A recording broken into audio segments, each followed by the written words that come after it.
As we gather in your spirit, Lord, sweet and mild. As we gather here, we glorify your name. Knowing well that as our heart begins to worship, we'll be blessed because we care. Steadfast love of the Lord never ceases. His mercies never come to an end. They are new every morning, new every morning. Praise thy faithfulness, O Lord. Praise thy faithfulness. Nice to think natin because lips. Minsan pa. Chorus lang. Because he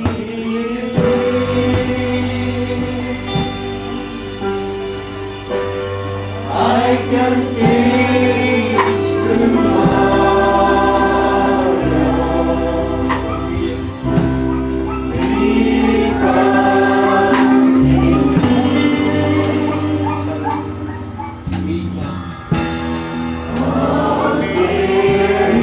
is gone.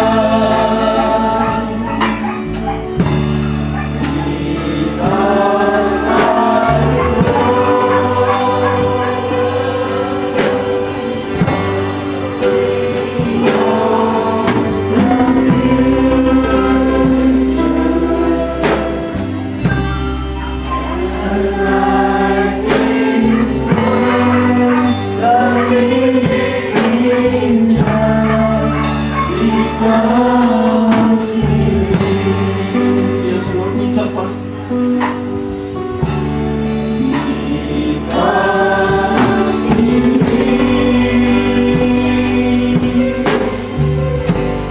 I can face tomorrow because in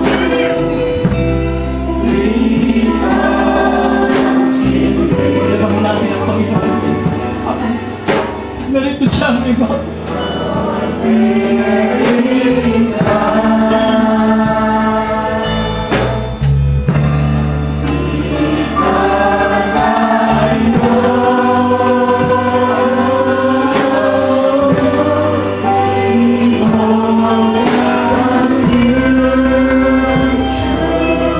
Yes, Lord God.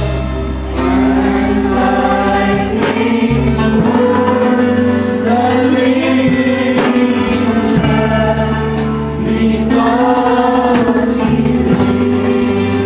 Hallelujah. Hallelujah. Tugin ang Panginoon. Hallelujah. Hallelujah. At ako po mga kapatid. At tayo diretso sa salita ng Panginoon sa gabi. Sa hapon ito. Ito lang oras at ating basahin. Text ngayong hapon ito. Masaya bang lahat mga kapatid? Amen. Masaya bang lahat mga kapatid? Hindi ng Panginoon. At nawa, alam ko pinagpala na kayo ng Panginoon simula pa kahapon. At totally, wala akong prepare ng preaching ngayon kasi bihis na ako. Totally, kasi alis na sana kami mamaya kasi medyo malayo talaga. Kasi first time ko lang magmotor dito. Totally ito. At wala talaga prepare kasi kami bisis at matagal na kami naghahanap talaga na diretsahan natin na salita ng fellowship na open para sa amin kasi nakaranas din kami ng mga tawag doon ng panahon na alam niyo na yun, yung mga bagay na siyempre kagaya ng mga topic mga nakarang araw o mga nakarang araw mayroong mga grupo kung saan ay ang ulo nila ang kanilang elder. No, hindi na mahalaga sa kanila kung ano sinasabi ng Holy Ghost na ang unang walang pag-ibig ay, ang una sa lahat, ang walang pag-ibig ay hindi sa Diyos. Nung hindi tayo tinuruan ng Panginoon na mamuot o mga bagay na yan, at tinuruan tayo ng Panginoon, ang lahat ng mga bagay ay pwede magbago o pwede mga bagay na ito ay all this work together for good para sa kanyang layon. Totally mga kapatid, kung sino nakakaalam dito, bawat isa rito, totally, may merong ministry na binuksan ng Panginoon sa magitan na idinaan niya sa online, na tinatawag na stay in the line, back to the word. Hindi ito lumabas lang ng ganun-ganun na para magkaroon ng ministry, para tatawagin ng isang gagawa. Hindi ako nagkakatawag ng pastor, Brother Jehu lang. No? Ito po ay kagaya ng preaching ng mga nakarang araw ay lumalabas sa pulpitong ito. Kaya dapat may double honor talaga.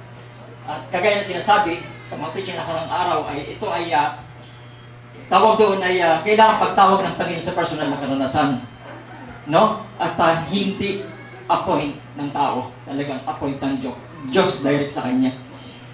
Totally mga kapatid, 6 years ko na itong tinalikuran, tinakbuhan ng Panginoon dahil tawag doon ay hindi ko nga naman talaga, musician lang ako sa una, hindi ko naman talaga gusto mong gawin to. Pero 2019, sinulan ng ministry ito, kung sa kanyang tinatawag na warning ministry na sa kanyang pinapagawa sa ministry ito. At sa inyong lingkod sa biyaya ng Panginoon, nagbukas siya December 28 at nagbigay siya ng unang topic. Pinamagatang siya babala bago ang paglipol. Pagtapos ng part 7 ay binalaan, alam niyo na, binalaan yung mga panahon na yun, nagbabala. Sino nakakanood sa inyo. At maraming mga bagay na binanggit ng Panginoon, kaya maraming nagagalit sa ministry ito, maraming muusig dahil sa ganung sitwasyon. Hindi ko na isa-isa ibang mga bagay na yun, totally, at maaaring mga bagay na mabigla kayo sa mga bagay na yun. So, at naganap yun, after pagtapos ng warning na yun, part 7, ay natupad siya, sunod-sunod na hanggang pandemya, mga bagay na yun. No, tandaan natin, ang salita ay Diyos. Gumagamit lang siya ng tao. Hindi tayo tawag doon, ay hindi tayo ang tumatawag sa ating sarili, kundi ang Diyos ay ang nagtatalag ng mga bagay na yan. No, minsan ang Diyos ay nagpipintulot ng mga bagay, Israel, mga bagay na pangpahintulot para hindi makita ang salita. No? Ang titingnan ng mga tao, mga bagay na mga nakaraan, mga bagay na yon, no? Hindi na makita ang purpose ng Panginoon. Ingat tayo mga kapatid dahil minsan nandun ng Panginoon nagtatago sa sitwasyon na para sino lumabas ang tunay may mga pananampalataya, no, sa Diyos na pag dumating araw na yon, sa panahon ng kanyang bibitawan ng kanyang mga salita sa araw na yon, ay hindi mapansin ng tao ang kanyang tawag doon, ang kanyang warning o kanyang nais sabihin, no? At sa panahon na yon ay maraming mga tumututol sa mga bagay na yon at hindi naman sa mga kapatid tunay sa panahon na yun, pinagtipid ng Panginoon kanyang salita. Yung mga umuusig sa panahon na yun, para tutulan yung kanyang warning, ay tinanggal ng Panginoon. No? Naalala ko ng panahon na sa Manila, pinakamataas na elder sa Manila na kinakalaban, tinututulan ito na sinasabi, si Brother Jehu, markahan yan. Si Brother Jehu, sarad sa mga simbahan. Kaya ganyan dahil lang, kahit kung saan ako pupunta, hindi iniharahan ako sa mga simbahan, at makita lang pagmumukha ko, Brad, kamusta? Tapos pag nakikita ako nila, kahit na liigit nila mailingon dahil markado na ako sa kanila. No? At nakakalungkot mga kapatid, hindi tayo dapat tumingin sa tao, sa salita tayo. Sabi ng Biblia, hinahanap niya mga matunay na mga mananamba sa Espiritu at katotohanan. Pag sinabi kasi, hinahanap niya mga tunay kasi may hindi tunay. Mga mananamba sa Espiritu at katotohanan kasi merong hindi katotohanan. No? Tandaan natin lagi, ang salita ay Diyos. Alipin lamang tayo ni Kristo. Walang may gusto nito. Walang may gusto nito mga kapatid. Ang Diyos ang nagtatalaga mga bagay nito. No? At hindi natin kailanman inisip na mangyari ito. Maganap yan. Sabi ng Biblia, pag isang bagay ay nagkaroon ng tawag doon, ang isang bagay na sinabi ay nagkaroon ng katuparan, may that said the Lord yun. No? Pag isang bagay na nangyari, mayroong that said the Lord yun. At nangyari yung mga kapatid sa hindi naman ang Diyos nagpapatibay ng kanyang salita. No? At pinangaral dito nakarang araw at mga nakarang ating narinig sa salita ng Panginoon ay ang salita ng Panginoon ay mayroon siya tinatawag na 5 kaloob. No? Kilala natin ang 5 kaloob. Minsan, hindi ito nakikilala. Ang lagi natin narinig ay pastor, pastor, pastor. Nasaan na po ang apostol? Nasaan na po ang teacher? Nasaan na po ang evangelist? Minsan, ang umahayo pa ang mga pastor. Ang naiiwan sa iglesia, ang evangelista. Nagkabalibaligtad na. No? Kailangan, sabi ng Panginoon, sabi ng Biblia, dapat nasa kaayusan tayo. No? At ang tinawag ng Panginoon, may diretsang salita. Sabi ko ng propeta, hindi tayo gustong saktan ng Panginoon. Hindi ko kayo gustong saktan. Kailangan lang natin sabihin ng katotohanan. No? Kailangan sabihin natin ito may direct na kung ano sinabi ng salita. Kasi maraming mga ministro, mga kapatid, na kung saan ito ay tawag doon ay kanilang kinokontrol dahil sa iisipin ng mga tao sa kanila. Alam niyo ba maraming mga kapatid na mga preacher na kung saan nagiging misplacer sila? Mas iniisip nila yung isipin ng tao kaysa isipin ng Diyos. No, kaya dahil marami silang connection, no, marami silang mga bagay na nagkokontrol sa kanila, imbis ang kingdom natin na sa langit, ang kingdom na yun nasa lupa. No? Ibig sabihin, nagpapatakbo sa atin ang Holy Ghost, ang nagpapatakbo na sa bawat isa, ang organisasyon sa lupa. Sinasabi natin, lumabas na tayo sa denomination. Sinasabi natin, lumabas na tayo sa denomination. Tandaan natin, ang tawag doon, ang denomination, iniwan natin ang natural. Pero ang denomination spirit, ito ay sistema. No? Kahit iwan mo ang denomination sa labas, pag ito ay dinala mo sa loob na hindi mo na mamalayan, spirit yan. No? Sabi nga ng Biblia, kung ano yung nasa loob, siya rin lalabas at hindi mo na mamalayan, magiging sistema sa loob ng anti-message. No? Sa mga bagay na yan, hindi natin mapag-ilang mga kapatid, nag-warning lang ang Panginoon na itong gawain dito ay tawag doon ay hindi sana maging matulad ng mga ibang mga sistema. Mga ganun. Huwag tayo magtatangin ng tao mga kapatid. Love with another. Mahalin natin ang bawat isa. No? Dahil ang panahon, ang bawat isa ay pwede magbago. Ang bawat isa may karapatan magbago. Ang Panginoon ang nagtalaga. Ang Panginoon naghahawak ng bukas. Hindi na ako perfecto mga kapatid. Amitado ako, marami akong kainaan, marami akong pagkukulang kung ano nakaraan ko. Pero ang tinitingnan ng Panginoon, palaging pang kasalukuyan. Tandaan niyo mga kapatid, ang tinitingnan ng Panginoon kung ano yung puso mo. Hinahanap niya ang mga mananamba ng tunay sa Espiritu at katotohanan.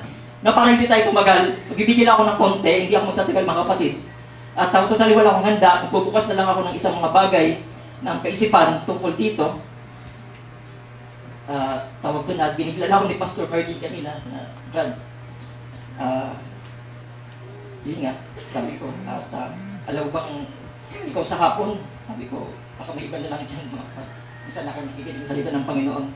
Kasi uhaw ko talaga sa fellowship, no?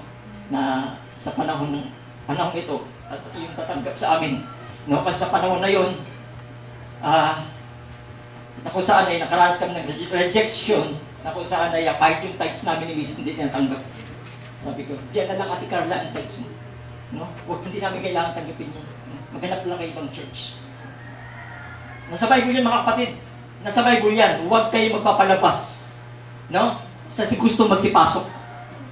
Nasa Bible pa? Nasa Bible yan. Mamaya babasahin natin. Sa gusto magsipasok. Tandaan natin. No? Ang ministro ay tinalaga ng Diyos para mangalaga ng tupa niya. Dahil ang Diyos ang may-ari sa tupa. Pinigilan tayo ng pribilehiyo para magsalita at tinawag tayo mga pastor dahil may pastor na totoo. Bakit tinawag tayo mga pastor? Dahil mayroong pastor na totoo. Walang iba ang Holy Ghost. Ang Panginoong Jesus Kristo ang siyang dakilang pastor na nangungusap sa bawat espiritu sa bawat iglesia. Hindi ito kagaya ng eskwelahan na pinag-aaralan ang salita ng Diyos para pag-aralan natin kung ano sasabihin natin. Ang trabaho ng mga manggagawa dapat ng Diyos ay pinapaubaya ang pangungusap sa banal na espiritu. Kung ano nais niyang sabihin sa kalagitnaan ng pangangailangan ng bawat iglesia. No? Kaya nagiging sistema, kaya nagkakaroon ng mga bagay na control ng mga tao, ang mga bagay sa mga iglesia o mga bawat grupo dahil kinokontrol nila yung Holy Ghost. Ayan pong totoo mga kapatid. Kinokontrol nila yung Holy Ghost, sila nagpapasiya ng sasabihin ng Panginoon, sila ang nagdesisyon kung anong dapat sabihin ng Panginoon, sila nagkokontrol ng pangungusap ng Panginoon kung ano dapat sabihin sa iglesia dahil ang iniisip nila yung kanilang mga bagay na tawag doon, no? Yung sinasabi ko kanina, men's pleaser. Hindi nagiging God's pleaser. No? Sabi ng propeta nga, lagi niya sinasabi, no? Hindi niya tayo gustong saktan. Kailangan lang talaga sabihin ng Diyos ang kanyang nais sabihin. No? Kaya hindi tayo magtatagal. At basahin ko lang yung topic niyo na binigay dito ni Pastor Belgin na 2 Corinthians 6:16 at ating basahin saglit. 2 Corinthians 6:16. Dito lang tayo mag-focus sa mga bagay nito. No? Sabi niya rito, pasensya na kung Tagalog ako siguro nakakaintindi naman yung kayo ng Tagalog dyan. Mga estudyante na iba dyan, at saka, no? Di ba? Pasensya yun na. Kailangan ko ba pang interpretasyon? No? Tagalog naman tayo rito, no? Nakakausap ko naman kayo. 2 Corinthians 6:16, sabi rito, at anong pakikisama meron ng templo ng Diyos at ang Diyos-Diyosan sapagkat tayo'y templo ng Diyos na buhay. Gaya ng sinabi ng Diyos, mananahan ako sa kanila at lalakad ako sa kanila. No? Ibig sabihin ng Diyos talaga ay gusto lumakad sa atin, no? At manahan sa atin. No? Kaya may mga bilin dito, anong pakikisama mayroon ng templo ng Diyos sa Diyos-Diyosan. Tandaan natin, bagamat hindi tayo alam natin ang mga tawag doon, ang denomination ngayon, ang mga sanlibutan ngayon, sumasamba sa mga Diyos o kaya, papinitensya. No? At lumabas na tayo sa ganong sistema. At ang problema, bawat sistema na nilalabas ng bawat relihiyon, ano bang grupo yan, ano bang relihiyon yan, at hindi na tayo magtutugili, mayroon din ganyan sa loob ng end time, no? At ikaw, pag ang nasunod mo ang iyong sarili at ang hindi mo inuna ang salita ng Diyos, Diyos-Diyosan mo yan. No? Tandaan niyo yan. Ayan ang Diyos-Diyosan mo. Wala kang santo ninyo? Mabuti. Wala kang Mama Mary? Mabuti. Wala kang ano bang mga ribulto? Pero, pag ikaw ang nauna, bago ang salita, ayan ang Diyos-Diyosan mo. No? Kaya sabi rito, gaya ng sinabi ng Diyos, mananahan ako sa kanila at lalakad ako kasama nila at akong magiging kanilang Diyos. Pag ang salitang Diyos, ibig sabihin may sinasamba. Ibig sabihin may sinusunod. No? Pag tatawag ka ng Diyos, marami tumatawag kayo sa Diyos eh. Sa oras na ito, sa buong sanlibutan, ngayon, may okasyon nila. Marami tumatawag sa Diyos, pero hindi nila susunod ang Diyos. Hindi pinapahintulutan ng Panginoon na susundin mo siya ng kalahati or konti o side and side lang. Kailangan mong sundin ang kanyang salita ng purong-puro. Hindi ka pwede magbawas, hindi ka pwede magdagdag. No? Kaya sabi rito, kaya nga magsialis kayo sa kanila. Di ba? Yan ang utos eh. Magsialis tayo sa kanila. No? At magsihiwalay kayo, sabi ng Panginoon. At huwag kayong magsihipo sa mga bagay na marumi. Kung ang inyong lalawakan ng inyong pag-iisip, yung magsihipo, sumang-ayon sa kanila, mga sistema, o mga gawing tawag doon, paibabaw na pamamaraan. No? Sabi nito, at ako sa inyo'y magiging ama. Ang salitang ama kasi, ibig sabihin, meron kang ginagalang o meron kang mas mataas sa'yo kaysa sa'yo. Ang salita kasing ama means yung ginagalang mo ang may akda ng salita. Ang problema ngayon, sila nagiging ama sa salita. No? Sila na nagiging ama sa salita. No? At ang salita ang nagiging anak. Pwede ba yun? Hindi. No? Ang ama, dapat ang ating ginagalang. Sabi ito, at sa akin kayo magiging anak ng lalaki at babae at sabi ng Panginoon, makapangyarihan sa lahat. Ngayon, dito ko siya idudugtong sa Revelation 21:7. Ayon sa inyong verse, ayon sa inyong tema sa anniversary, dito ko siya ipapasok sa Revelation 21:7. Dito kukuha ng usapin. No, sabi dito ang magtagumpay, no, ay magmamana ng mga bagay na ito. No, ibig sabihin ang pananagumpay, ang salita kasi pananagumpay, yung lubos na sumampalataya. Lubos na sumampalataya saan? Sa salita, sa Diyos. No? Hindi yun sa bibig lang. Ang magtagumpay ay magmamana ng mga bagay nito at ako'y magiging Diyos niya at magiging anak ko. Ang pagiging anak, yun nagmana ka talaga. Sa salitang yun. Kaya nga sabi sa Biblia, ang mga dinatna ng salita ay maliliit na Diyos. Kasi ang salita ay Diyos. Dapat yung salita ay dumating sa iyo. Sino dinatna ng salita ito? Kahapon pa, nakakarinig ng salita ng Diyos. Taas ang kamay. Taas ang kamay po. No? Parang malamyak po lahat.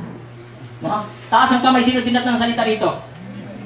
Pagin ng Panginoon. No? At saka napansin ko, pag mayroong okasyon ng mga artista, nasa una sila para makita yung artista o ma-meet nila na mas malapit.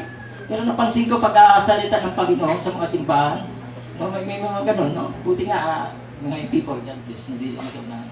No? Dapat, kung saan ang salita, ang meet natin ng Diyos, dapat lagi tayong nasa unahan.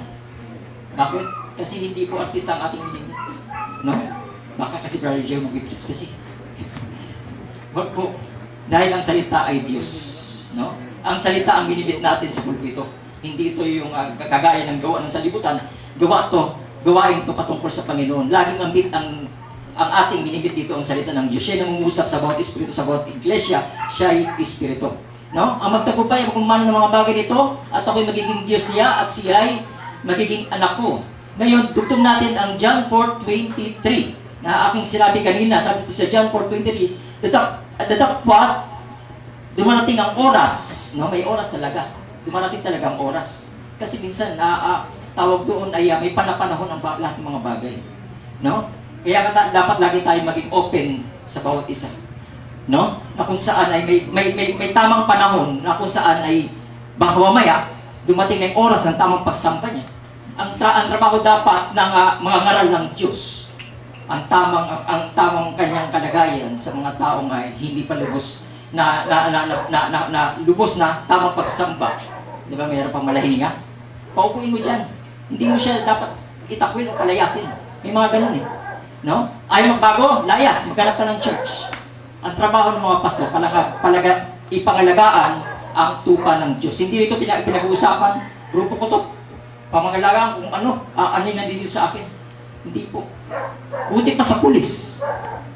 Pag mayroong mga kriminal, no? Pag hinuli yung isang kriminal, tawag doon ay kahit taga-Cebu siya, hinuli yung kriminal sa Lapu-Lapu, aasikasuhin ng taga-Lapu-Lapu. Hindi dadalhin sa Cebu, o doon ka, taga-Cebu ka eh. Bahala ka dyan, doon na mag-aasikaso sa iyo. Hindi po. Dapat, asikasuhin natin ang tupa ng Panginoon. No? Dahil obligasyon ng mga manggagawa yan. Kasi nagiging sistema na, kung sino yung akin dito, akin yan. No? Kung sa'yo yan. Hindi po.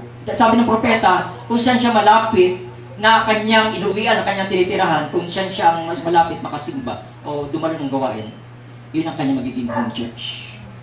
No? Ang salita pa rin ng Diyos ang ating pastor. Pero double honor. Bakit tayo nag-double honor? Kasi merong double honor sa pastor, pero ang salita nakataon. No? Dapat nakibabaw to, tapos ang pastor. Kaya ba kayo? Ang pastor na sa ilalim? Huwag kayo mag-alala, at least nasa ilalim naman kayo. No? Sa ibabaw pa rin talaga ang salita. Kasi nga dahil sa salita tayo nangangaral, di ba? Ano natin? Nangangaral tayo dahil sa ating personal na interest, may mga ganyan eh. No, lagi palagi sa interest ng salita. No? Ayun ang pagtawag ng Panginoon, palagi sa interest ng salita. No? Bakit ba nangyayari mga bagay na yan? Bakit may mga ganong kagaya ng binanggit ko kanina? Bakit nangingibabaw ang mga ganong sistema sa iglesia, no? Sa anumang grupo? Sabi rito sa Mateo 24:12, dahil sa pagsagana ng kantapalasanan. Ano bang salitang kantapalasanan? No? Ang salitang kantapalasanan, yung mga bagay na alam mo nang gawin mo, pero hindi mo pa ginagawa. Kaya ang resulta nun, ang pag-ibig ng marami ay naglalamig. Di ba? Kaya karamihan, nawalan ng pag-ibig. Kaya pag hindi ka tanggap sa isang lugar, at kahit wala namang kinalaman ang isang mga kongregasyon sa personal ng galit sa ng pastor, simula sa pinakamataas hanggang sa young people, check. Tama ba yan mga kapatid? Hindi po ganoon ang Diyos. No? Hindi po diktador ang Diyos. Dapat sabi pa nga niya, ibigin natin ang ating mga kaaway. Ibigin natin ang ating kapatid. No? Ang walang pag-ibig ay hindi sa Diyos. Sabi niya rito, 1964, ang panahon ng pag-aani, totally kinasanayan ko kasi sa live, no? Ay tinatagpi ko na ang quote na nakuha ko sa the table. Kaya pagpamanin, hindi ako sanay sa ginagawa niya na by ano-ano, tapos ilalabas doon, no? tsaka Tagalog to. Basahin ko na lang, no? Ayun naman, no? 1964, 1212, no? Ang number niya. Sabi ito, ang pamagat, ang panahon ng pag-aari, sabi niya dito sa 216, ano ba ang katampalasanan? Ang isang bagay na alam mo nang tama, no? At susukuan mo, yun, at di man lang gagawin yun.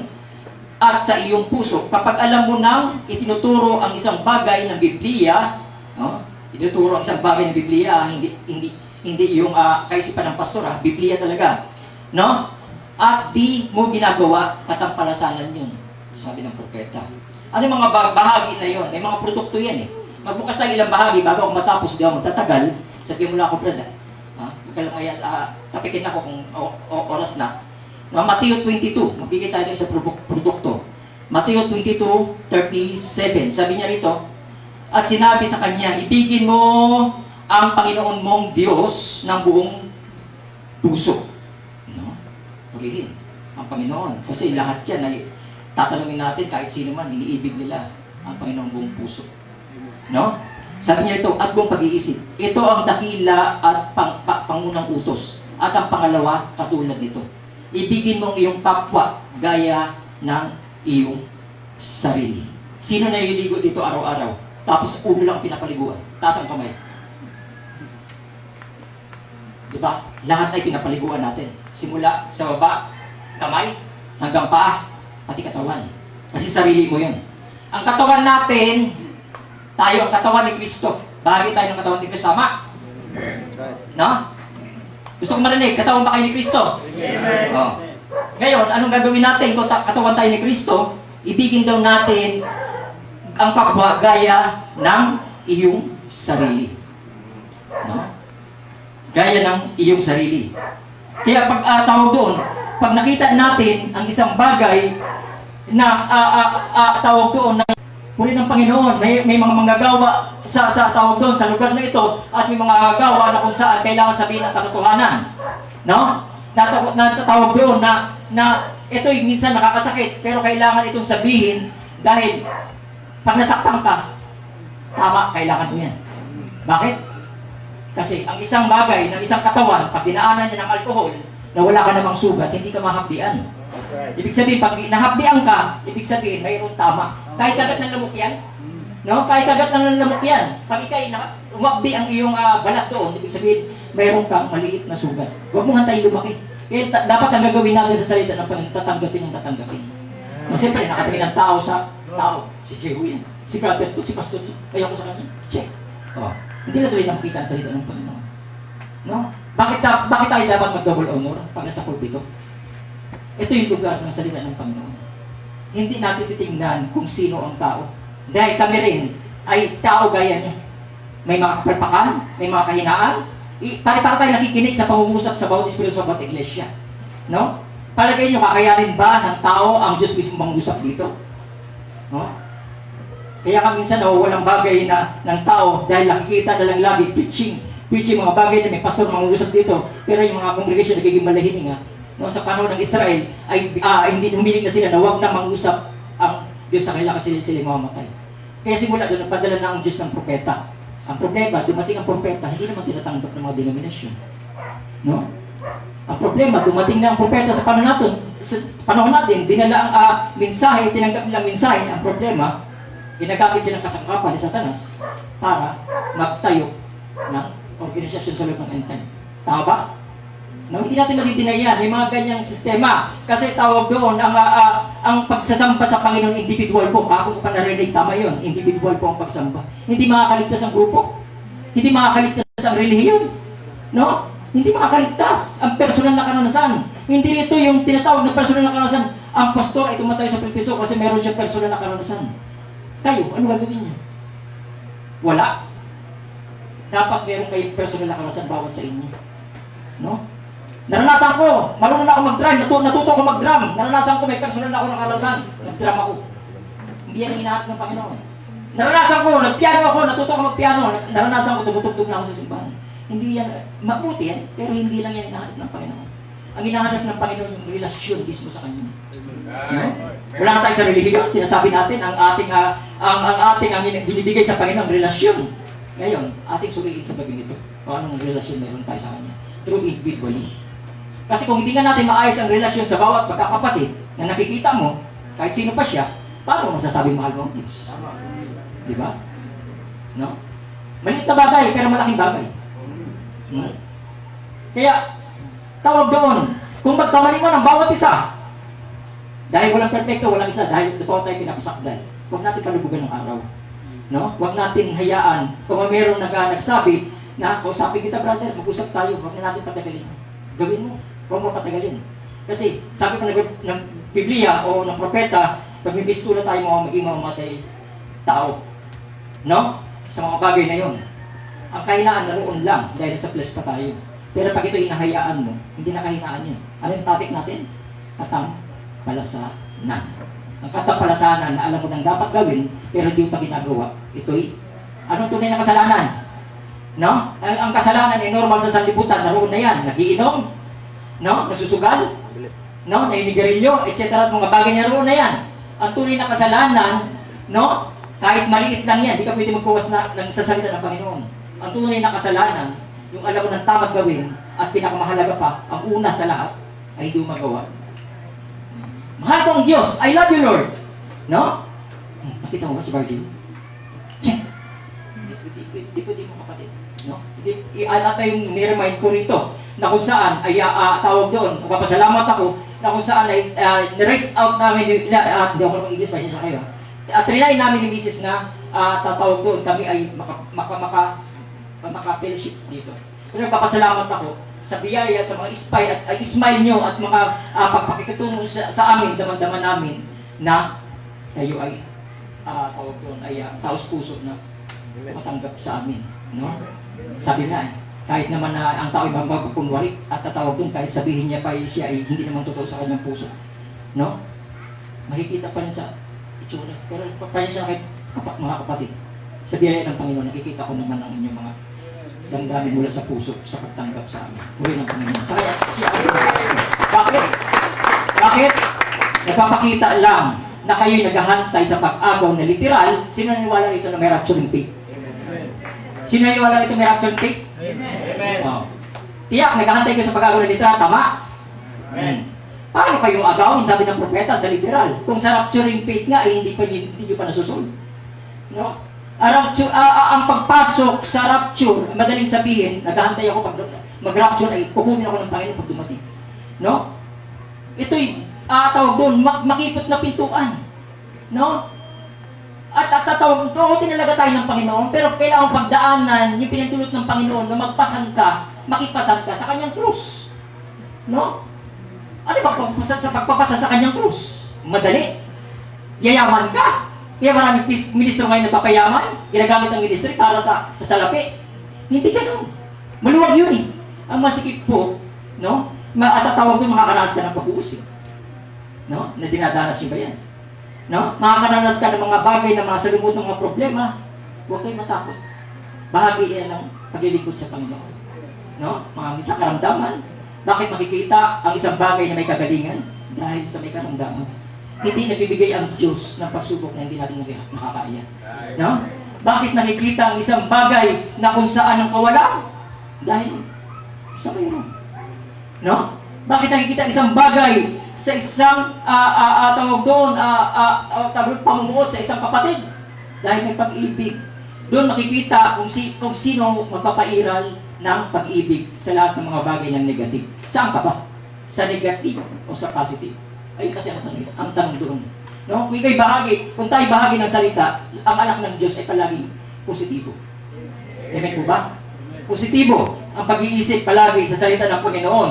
No? At lagi tayong looking to Jesus. No? Dahil ang mga bagay may proseso, dahil hindi natin alam, ang Panginoon pala ay gumagawa na sa isang tao. No? Ang Panginoon pala ay nangungusap din ng personal dealing sa atin. Tama po ba? Nakikinig tayo sa pulpito doon, nag-preach ang mga pastor. Amen po yan. Pero alam niyo ba ang Diyos ay nangungusap din sa pamamagitan ng mga bagay ng ating karanasan sa araw-araw?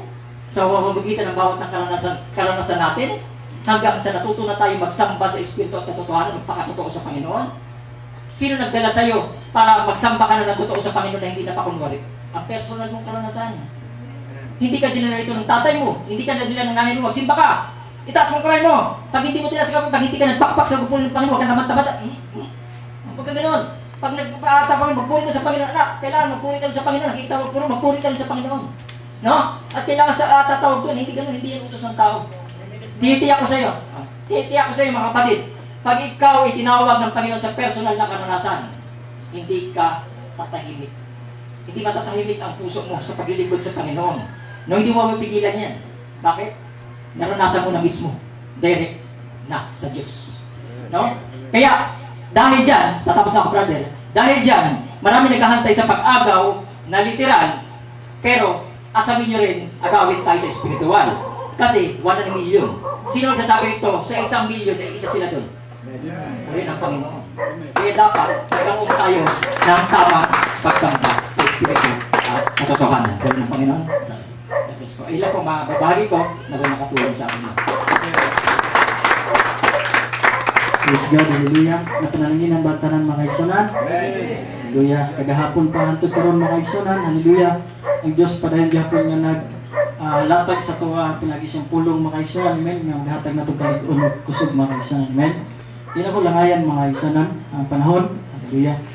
Praise God, hingin mga tanan sa pagtindog. Hallelujah. Praise God. Ika'y bumalik